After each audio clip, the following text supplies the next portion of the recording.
Hi, so today I'm going to be talking to you about one of my favorite texts in the quotes in the Bible or verses in the Bible, and it comes from Matthew 6, and it is starts in verse 21, and it says, "For where your treasure is, there your heart will be also." And then it says in verse 22, "The light of the body is the eye. If therefore thine eye be single, thy whole body shall be full of light." Which is very interesting. An eye be single, like I get one eye in it? What exactly are we saying here?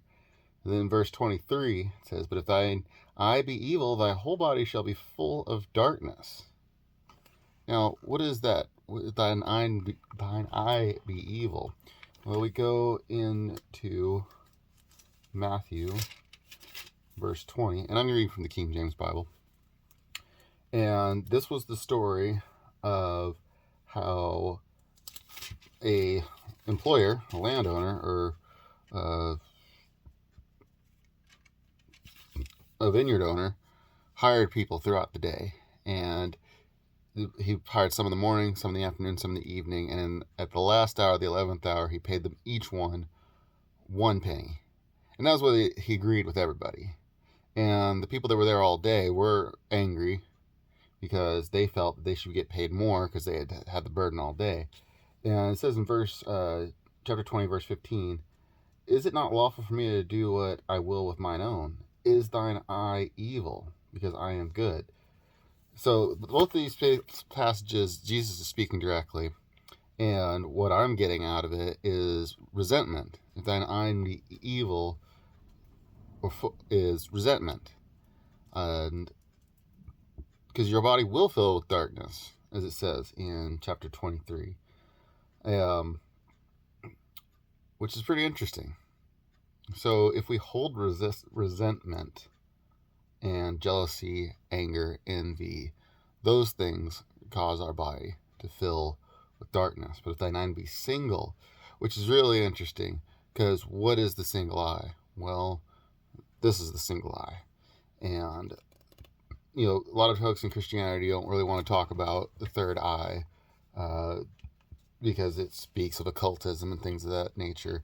But there it is, King James Version, "Thine eye be single." What exactly, does, does God want you, or Jesus want you to go around wearing an eye patch? Um, so I think this was really interesting to see how in verse 23, it gives, or rather in later on in Matthew, in chapter 20, verse 15, we see a better explanation for the evil eye. Because at first you'd ask, okay, well, what's the evil eye? And anger, resentment, jealousy, all these things. But is it necessarily hate? Well, those are different levels of things. But I feel like it pretty much explains itself. And I feel like the King James Version of the Bible is the best version.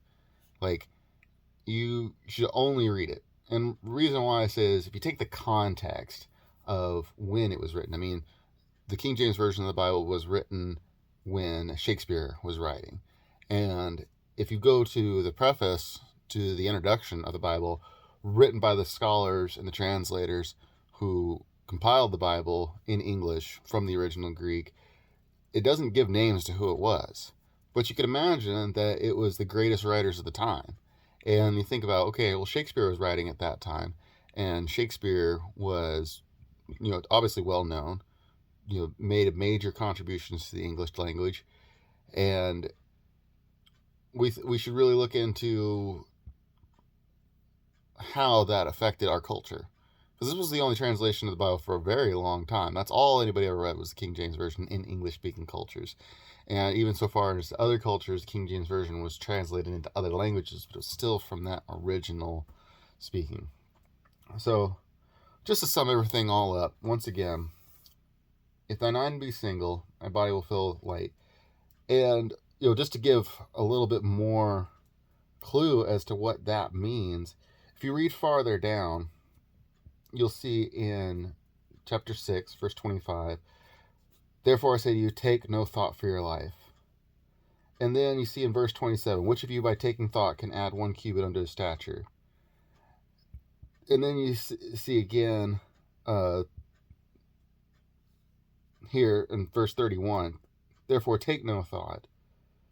And then in verse 34, take therefore no thought for the morrow.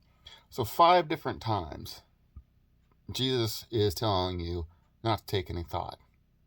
And then earlier he said, thine eye be single.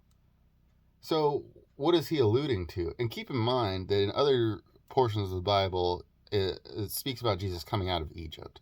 That when he was gone for that time, he was in Egypt. He was learning from the Egyptians who, they built the pyramids and they had a way different outlook on life.